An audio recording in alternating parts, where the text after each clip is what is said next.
زندگی گزارنی پڑے گی۔ اگر حسین کی غلامی سے ہم نے علیحدگی اختیار کی اور حسین سے ہم نے دوریاں اگر بنائی تو یقین جانیے نہ آپ دنیا کے رہو گے نہ آپ آخرت کے رہو گے۔ تمہاری دنیا بھی تباہ کاریوں کو کی نظر ہو جائے گی، تمہاری آخرت بھی تباہ کاریوں کی نظر ہو جائے گی اور آپ عذاب نار کے مستحق قرار دے دیے جائیں گے۔ اس لیے میری قوم کے لوگوں، پیپلسانہ کے زندہ دل مسلمانوں، ہماری زندگی کا طرز عمل پہلی ذمہ داری یہ بنتی ہے کہ ہماری ہر ادا امام علی مقام رضی اللہ تعالی عنہ سے ملنی چاہیے، چونکہ غلام وہی ہوتا ہے جو آقا کے کردار کو اپنائے۔ غلام وہی کہلایا جاتا ہے کہ جس کو اپنا آقا بنا ہے اس کی ہر بات پر عمل کیا جائے، جس کو ہم نے آقا تسلیم کیا اس کے اخلاق پر عمل کیا جائے، جس کو ہم نے آقا مانا اس کی سیرت پر عمل کیا جائے، جس کو ہم نے آقا مانا اس کی صورت پر عمل کیا جائے، جس کو ہم نے آقا مانا اس کے یوں سمجھ لیجئے کہ اس کے تمام تر وجود کو یعنی اس کے تمام تر طریقے کو اپنے اندر سما لیا جائے، تاکہ ہم جب اپنے گھروں سے نکلا کریں تو کوئی ہم سے پوچھے تم کون ہو تو تمہیں بتا کر یہ ظاہر نہ کرنا پڑے کہ ہم غلام حسین ہیں، بلکہ تمہارا عمل دیکھ کر ہی سامنے والا پہچان جائے اور بول اٹھے ہاں یہ آنے والا کسی دنیا دار کا غلام نہیں، اہل بیت اطہار کا غلام ہے، امام علی مقام امام حسین رضی اللہ تعالی عنہ کا غلام ہے۔ لیکن دور حاضر میں اگر ہم آپ کے اوپر تبصرہ کریں، آپ کے اوپر بات کریں، آپ کے کاموں کو دیکھ کر، آپ کے کردار و عمل کو دیکھ کر، آپ کے طریقہ زندگی کو دیکھ کر اگر ہم بات کرنا شروع کریں تو عزیزان ملت اسلامیہ کچھ تو محبتوں کے ساتھ سماعت کریں گے اور کچھ ایسے ہوں گے کہ جن کے کلیجے اندر سے پھٹتے ہوں گے اور وہ یہ سوچتے ہوں گے کہ مولانا یہ کیوں بات کر رہے ہیں، ہم تو حقیقت میں حسین کے غلام ہیں، لیکن کیا کریں ہم مجبور ہیں آپ کے کردار و عمل کو دیکھ کر بات کہنے پر۔ عزیزان ملت اسلامیہ آج دور حاضر میں آپ اپنی نسل کو دیکھیں، آپ اپنے بچوں کو دیکھیں، آپ اپنی بیٹیوں کو دیکھیں، آپ اپنے گھروں کے حالات دیکھیں، آپ نے اپنے بچوں کو کیا تربیت دی، آپ نے اپنے بچوں کو کیا سکھایا، آپ نے اپنے بچوں کو کیا تعلیم دی۔ اللہ اکبر، آپ کہو کہ مولانا صاحب ہم نے اپنے بچے کو انجینئر بنا دیا، ہم نے اپنے بچے کو ڈاکٹر بنا دیا، ہم نے اپنے بچے کو وکیل بنا دیا، ہم نے اپنے بچے کو جو ہے IAS بنا دیا، ہم نے اپنے بچے کو جج بنا دیا، ہم نے اپنے بچے کو ایک لیکچرار بنا دیا، ہم نے اپنے بچے کو پروفیسر بنا دیا، ہم نے اپنے بچے کو ایک بزنس مین بنا دیا، ہم نے اپنے بچے کو ایک بہترین کسان بنا دیا، ہم نے اپنے بچے کو ایک بہتر تجارت کرنے والا بنا دیا۔ میں کہوں گا جناب والا آپ نے یہ سب کچھ بنایا لیکن اپنے بچے اور اپنے بچیوں کو آپ نے امام حسین کا غلام نہیں بنایا۔ آپ کہو گے کیسے؟ میں کہوں گا جناب والا آپ کا بچہ انجینئر ضرور ہے لیکن اس کا طریقہ امام حسین سے ہٹکے ہے، آپ کا بچہ ڈاکٹر ضرور بنا لیکن اس کا کردار امام حسین سے ہٹکے ہے، آپ کا بچہ IAS ضرور بنا لیکن اس کی زندگی صرف رشوت لیتے ہوئے گزرتی ہے جو کہ طریقہ امام حسین سے ملتا نہیں ہے، آپ کا بچہ وکیل تو بن گیا لیکن پوری زندگی عدالتوں میں جھوٹ کے سوا اس نے جج کے سامنے کچھ نہیں پروسا، حالانکہ یہ طریقہ امام حسین کا نہیں ہے۔ اس لیے آپ کہو کہ جناب والا تو ہم کیا کریں، اپنے بچوں کو تربیت کون سی دیں؟ اگر اس کا جواب چاہتے ہو تو آؤ چلتے ہیں مدینے کی جانب۔ مصطفیٰ جان رحمت سرکار دو عالم نور مجسم فخر آدم و بنی آدم جناب روح فدا احمد مصطفیٰ محمد مصطفیٰ صلی اللہ تعالی علیہ وسلم کی بارگاہ میں حاضری دیتے ہیں۔ مصطفیٰ ارشاد فرماتے ہیں اے میری امتی تجھے میں 3 چیزیں دے رہا ہوں، اپنے بچوں کی پہلی تربیت ان 3 چیزوں پہ کر، اگر یہ 3 چیزیں تو تو نے اپنے بچے کے حوالے کر دی، یہ تین چیزیں تو نے اپنے بچے کو گھٹی میں پلا دی، یہ تین چیزیں تو نے اپنے بچوں کے جو ہے زندگی میں اگر پروان چڑھا دی، تو تیرا بچہ اگرچہ جج کی کرسی پر بیٹھے گا لیکن جب فیصلہ کرنے کا نمبر آئے گا تو کبھی وہ حق کے خلاف فیصلہ نہیں کرے گا بلکہ سچ کا ساتھ دے گا۔ اگر تو نے اپنے بچے کو یہ تین چیزوں کی تعلیم دے دی تو یقیناً تیرا بچہ IAS پڑھ کر کے جب IAS کی کرسی پر بیٹھے گا تو یقیناً اس کرسی پر بیٹھنے کے بعد کسی کے ساتھ ناانصافی کرتا نظر نہیں آئے گا، کسی کی حق تلفی کرتا نظر نہیں آئے گا، کسی سے رشوت لیتا نظر نہیں آئے گا۔ اگر تو نے یہ تین چیزیں سکھا دی اور اپنے بچے کو ان تین چیزوں کا مطلب و مفہوم بتا کر کے اس کی زندگی میں بھٹی کی طرح اگر اسے پلا دیا تو یقیناً تیرا بچہ اگر وکیل بھی بن جائے، تیرا بچہ اگر ڈاکٹر بھی بن جائے، تیرا بچہ اگر انجینئر بھی بن جائے، تیرا بچہ دنیا کے اعتبار سے کسی بھی میدان میں جو ہے آگے بڑھ جائے، کبھی بھی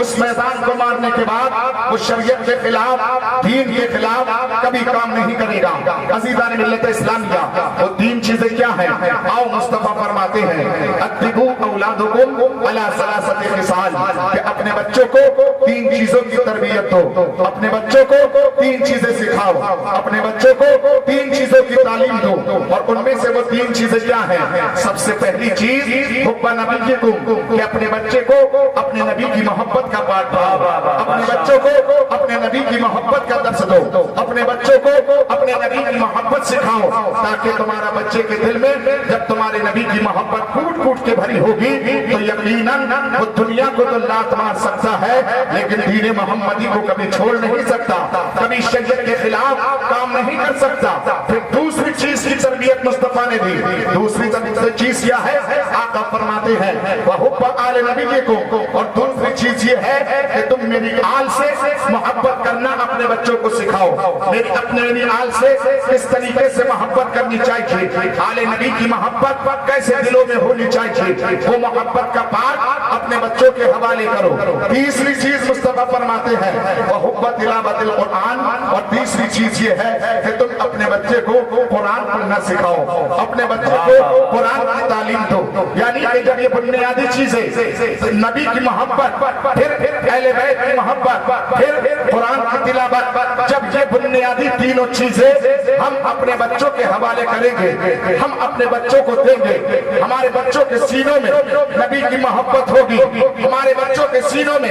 آل نبی کی محبت ہوگی، ہمارا بچہ جب قرآن پڑھنا، قرآن سمجھنا جانتا ہوگا، قسم خدا کی اس گھر کے اندر یورپ کی تہذیب، مغربی کلچر، مغربی پہناوا، مغربی چال و چلن، مغربی طور و طریقے کبھی نہیں آ سکتے۔ اس گھر کے اندر کبھی شادی بیاہ کے موقع پر ناچ گانا آپ کو نہیں مل سکتا، اس گھر کے اندر کبھی آپ دیکھو گے جھوٹ بولتا کوئی نظر نہیں آئے گا، اس گھر کے اندر آپ نظر ڈالو گے تو کوئی بھی اس گھر کا رہنے والا فرد کبھی اسلام کے خلاف، کبھی اہل بیت کے خلاف، عزیزان ملت اسلامیہ، کبھی کوئی بھی کام کرتا نظر نہیں آئے گا۔ اس گھر کا رہنے والا انسان کہ جس نے اپنی زندگی کے اندر اپنے بچوں کو نبی کی محبت کا سبق دے دیا، جس نے اپنے بچوں کو اہل بیت کی محبت اپنے بچوں کے دلوں میں کوٹ کوٹ کے بھر دی، جس نے قرآن کی تلاوت کا مزہ اپنے بچوں کو چکھا دیا، تو یقین جانیے اس قرآن پڑھنے والے کی زبان پر کبھی دنیا کی تعریفیں یا دنیا کے گانے کبھی آپ کو سننے نہیں ملیں گے۔ جب بھی وہ زبان سے بولے گا یا تو اپنے نبی کا نام بولے گا یا رب کا نازل ہونے والی کتاب قرآن عظیم کی آیت مبارکہ تلاوت کرتا نظر آئے۔ نعرہ تکبیر، نعرہ رسالہ، مذہب اسلام، مسلک اعلیٰ حضرت شہید اعظم کانفرنس حضور سیدی آقائی مولائی عرفان میاں صاحب قبلہ۔ واہ واہ واہ، ماشاءاللہ ماشاءاللہ، یا رسول اللہ۔ کھڑے ہو گئے، کھڑے ہو جائیے، ماشاءاللہ۔ اللہ یا رسول ماشاءاللہ. اب ذرا غور و فکر کیجئے اور اپنے آپ کو بھی سوچئے اور اپنے بچوں کے بارے میں بھی سوچئے. اب میں جو بات کہنے جا رہا ہوں بہت بڑی بات کہنے جا رہا ہوں. عزیزان ملت اسلامیہ، یہ شہید اعظم کانفرنس اور امام حسین کی زندگی اور کربلا کے میدان پر جو امام حسین نے اور ان کے جانثاروں نے جو کارنامے پیش کیے وہ تمام ہماری نگاہوں کے سامنے ہیں. عزیزان ملت اسلامیہ، ہم زمین پر زندہ و جاوید ہیں. بولیے اتنی کنجوسی سے نہیں، ذرا زور سے بولیں. تم زندہ ہو تو زندوں کی آواز اتنی کمزور ہوتی ہے. زندہ ہو کہ مردہ ہو؟ ارے کسی شاعر نے کہا زندگی زندہ دلی کا نام ہے، مردہ دل کیا خاک جیا کرتے ہیں، مر جاتے ہیں